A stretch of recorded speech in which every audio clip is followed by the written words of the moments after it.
ರೈತ ಈ ದೇಶದ ಬೆನ್ನೆಲುಬು.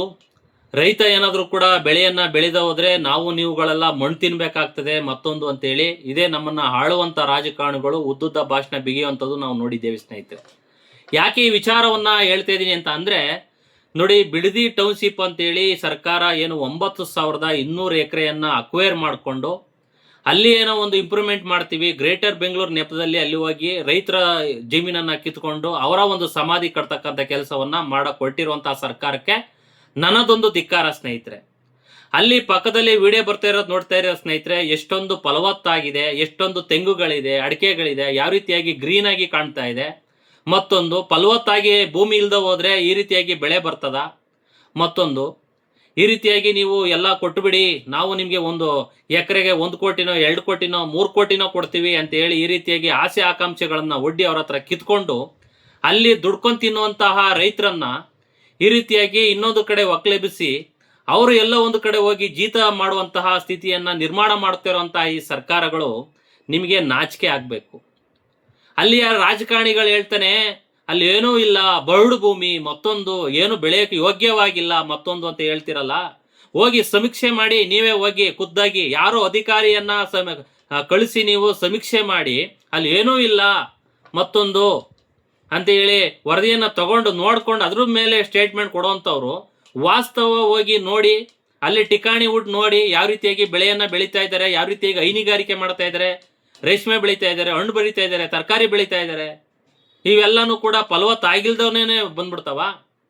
ದಯಮಾಡಿ ನೀವೇನಾದ್ರೂ ಕೂಡ ಕರ್ನಾಟಕವನ್ನ ಇಂಪ್ರೂವ್ಮೆಂಟ್ ಮಾಡಬೇಕು, ದೊಡ್ಡ ಮಟ್ಟದಲ್ಲಿ ಏನು ಇಂಟರ್ನ್ಯಾಷನಲ್ ಲೆವೆಲಲ್ಲಿ ಬೆಳೆಸ್ಬೇಕು ಅನ್ನೋಂಥವ್ರು ಮನಸ್ದೃಷ್ಟಿ ಇದ್ದಂಥವ್ರು ಹೋಗಿ ಚಾಮರಾಜನಗರ ಗಡಿ ಭಾಗದಲ್ಲಿ ಮಾದೇಶ್ವರ ಬೆಟ್ಟ ಆ ಭಾಗದಲ್ಲಿ ರೈತರುಗಳು ಕರೆಂಟ್ ಇಲ್ದ ದೂರ ದೂರ ಹಳ್ಳಿ ಕಾಡು ಪ್ರಾಣಿಗಳಿಂದ ಬಹಳ ನೊಂದಾಡ್ದ, ನಮಗೆ ಸ್ಥಳಾಂತರ ಮಾಡಿಕೊಡಿ, ಹಳ್ಳಿಯನ್ನ ಬಹಳ ನಮಗೆ ತೊಂದರೆ ಆಗ್ತಾ ಇದೆ, ಮತ್ತೊಂದು ಅವರಿಗೆ ಒಂದು ಮೂಲಭೂತವಾದ ಸೌಕರ್ಯ ಕೊಡುವಂಥ ಯೋಗ್ಯತೆಗಳು ನಿಮಗಿಲ್ಲ. ನಿಮಗೆ ಚೆನ್ನಾಗಿರುವಂತಹ ರೈತರುಗಳನ್ನ ಏನೋ ಒಂದು ಡೆವಲಪ್ ಮಾಡ್ತೀವಿ ಮತ್ತೊಂದು ಅಂತೇಳಿ ಈ ರೀತಿಯಾಗಿ ಮಾಡುವಂಥದ್ದು ಎಷ್ಟರ ಮಟ್ಟಿಗೆ ಸರಿ?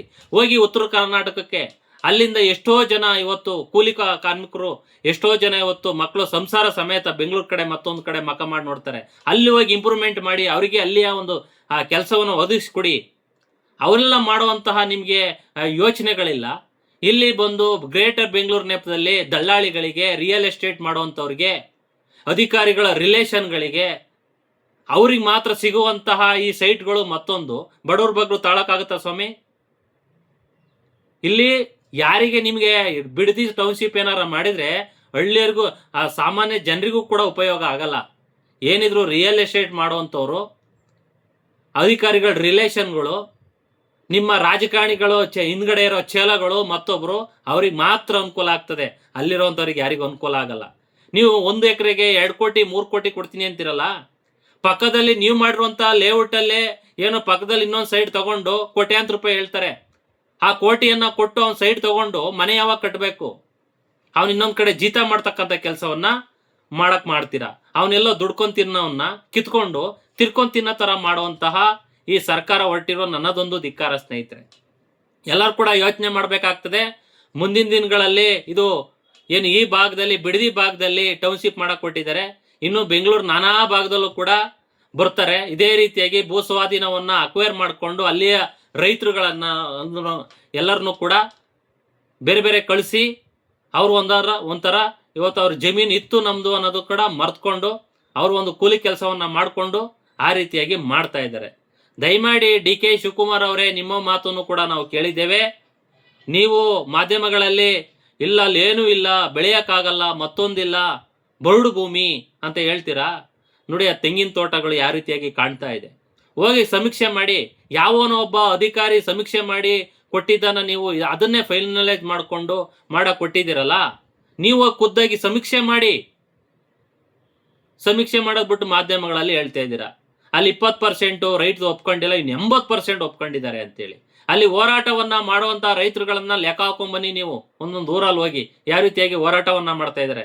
ಅವರೆಲ್ಲರೂ ಕೂಡ ನಿಮ್ಗೆ ಒಪ್ಪಿಗೆಯನ್ನ ಸೂಚಿಸ್ಬಿಟ್ಟಿದ್ದಾರಾ? ಏನೂ ಇಲ್ಲ. ಈ ರೀತಿಯಾಗಿ ಮಾಡುವಂಥದ್ದು DK ಶಿವಕುಮಾರ್ ಅವರೇ, ದಯಮಾಡಿ ರೈತರ ಸಮಾಧಿಯ ಮೇಲೆ ನೀವು ಗ್ರೇಟರ್ ಬೆಂಗಳೂರು ಮಾಡೋದು ಬೇಡ. ರೈತರ ಜಮೀನನ್ನ ರೈತರಾಗೆ ಉಳ್ಕೊಳ್ಳಿ. ಇವತ್ತು ತಲತಲಾಂತರದಿಂದ ರೈತರ ಜಮೀನನ್ನು ಉಳಿಸ್ಕೊಂಡು ಅವ್ರ ಕುಟುಂಬ ಮತ್ತೊಂದು ಎಲ್ಲ ನೆಲೆಸಿದ್ದಾರೆ. ಅವರನ್ನ ಕಿತ್ಕೊಂಡು ನೀವು ಈ ರೀತಿಯಾಗಿ ಮಾಡೋಂಥ ತಪ್ಪು. ಇದೇ ಕುಮಾರಣ್ಣವರು ಕೂಡ ಮಾರಾಟ ಕೊಟ್ಟಾಗ ಇಲ್ಲ ಬೇಡ ಮತ್ತೊಂದು ಅಂತೇಳಿ ರೈತರಿಗೆ ಮನಸ್ಸೋತು ಅವರು ಕೂಡ ಒಂದು ಬಿಡದಿ ಟೌನ್ಶಿಪ್ ಅನ್ನ ಕೈ ಬಿಟ್ಟಿದ್ರು. ಈಗ ನೀವು ಎತ್ಕೊಂಡಿದ್ದೀರಿ, ಇಲ್ಲ ಮಾಡೇ ತೀರ್ತೀನಿ ಅಂತೇಳಿ ನೀವು ಎಲ್ಲ ಮಾಡ್ಕೊಂಡಿದ್ದೀರಿ. ದಯಮಾಡಿ ರೈತರ ವಿರೋಧ ನಡುವೆ ನೀವು ಮಾಡಕ್ ಹೋತು ಅಂತಂದ್ರೆ ರೈತರ ಶಾಪ ನಿಮಗೆ ಒಂದಲ್ಲ ಒಂದು ದಿವಸ ತಟ್ಟುತ್ತೆ. ದಯಮಾಡಿ ಇದನ್ನ ಕೈ ಬಿಟ್ಟು ನಿಮ್ಮ ಬೇರೆ ಯಾವುದು ಡೆವಲಪ್ ಮಾಡಬೇಕು ಅಂತಿದ್ರಲ್ಲ ಹೋಗಿ ಉತ್ತರ ಕರ್ನಾಟಕಕ್ಕೆ ಮಾಡಿ. ಇನ್ನು ಕರ್ನಾಟಕ ನಾನಾ ಜಿಲ್ಲೆ ಭಾಗಗಳಲ್ಲಿ ಮೂಲಭೂತ ಸೌಕರ್ಯಗಳು ಹಳ್ಳಿಗೂ ಕೂಡ ಇಲ್ಲ. ಹೋಗಿ ಆ ಚಾಮರಾಜನಗರ ಏನು ಮಾದೇಶ್ವರ ಬೆಟ್ಟ ಭಾಗದಲ್ಲಿರುವಂತಹ ರೈತರುಗಳು ಯಾವ ರೀತಿಯಾಗಿ ಮೂಲಭೂತ ಸೌಕರ್ಯ ಇಲ್ದಾನೆ ಯಾವ ರೀತಿಯಾಗಿ ಅವರ ಅಳುವನ್ನ ಕೆಲವೊಂದು ಸೋಷಿಯಲ್ ಮೀಡಿಯಾದಲ್ಲಿ ತೋಡ್ಕೋತಾರೆ. ಹೋಗಿ ಅವ್ರಿಗೆ ಮಾಡಿ.